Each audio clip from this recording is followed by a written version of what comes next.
lot of books. That's when I really started listening more to Tony Robbins, Gabby Bernstein, Brene Brown, and I just really started kind of identifying that there's more to life and that it is my choice. And I think that once I finally decided that I got to choose what I wanted to do with it, it was it was a total turning point. And once I stopped trying to do it for the sake of, like I said, kind of independence, like there comes this point where it's like, okay, I know how to go to the bathroom now. Now I know how to get in and out of a car. Now I know how to drive. Now it's about just actually enjoying my life and maybe looking good in a bikini again and things like that. So I embarked on a total fitness journey and transformation. I started working with a personal trainer versus a physical therapist. I think there's a place for everyone. There's a place for the doctors, place for the physical therapist. And then it was like, okay, now let's go personal trainer, let's go nutrition, let's go a little bit more holistic. And so once I started kind of embarking that direction, it wasn't so much about the injury, it was about me and making the choice to invest in me, invest in what I was listening to, invest in the types of people I was around, invest in what I was doing to my body. And it's funny because a lot of it happened on accident. So, like my blog, for example, I started blogging because, well, people back home really wanted to hear what I was up to. Everyone had been hanging on by a lifeline through my accident. So now they're like, okay, now what's she up to? And people just really started getting invested in the story. So I started a blog, and I know that the words that we use are really, really impactful.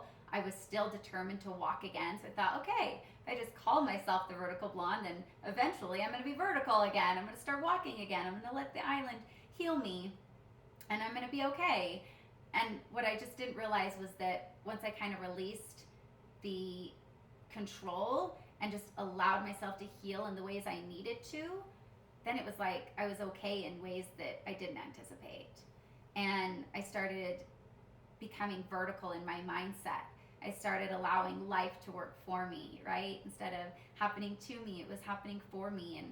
And I just thought, okay, like if this is happening, it's happening to me, for me to elevate from, that I can use this. And then how can I use it?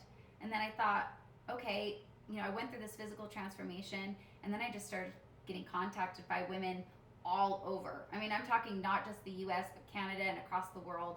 Women want to know, like, how do I get rid of the wheelchair tummy? And how do I get happy again? Like, you seem so happy. You seem so fulfilled. Like, how do I do that?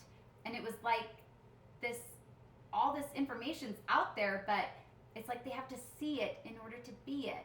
That quote again, like, people can't be what they haven't seen. And so once they were able to see me feeling good and looking good and really embracing this journey, they realized that they could do it too.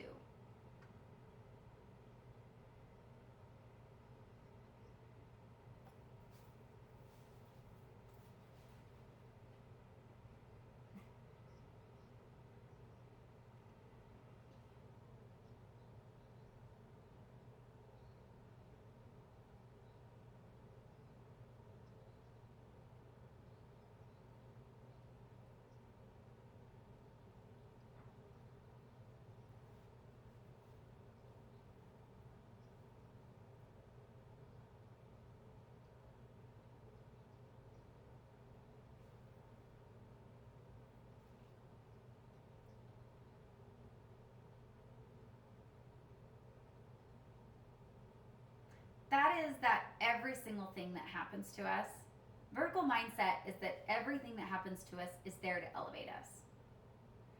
We also have the choice to let it destroy us, absolutely, and a lot of people do. They choose to just stay comfortable in an uncomfortable state for a really long time. But I think that once we actually start looking at every single thing as there to elevate us, it's like the entire world opens up.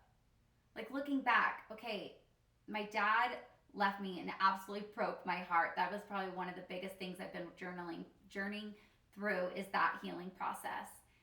And he broke my heart over and over again, coming back in and out of the life. And every time he did, it made me stronger and stronger and stronger.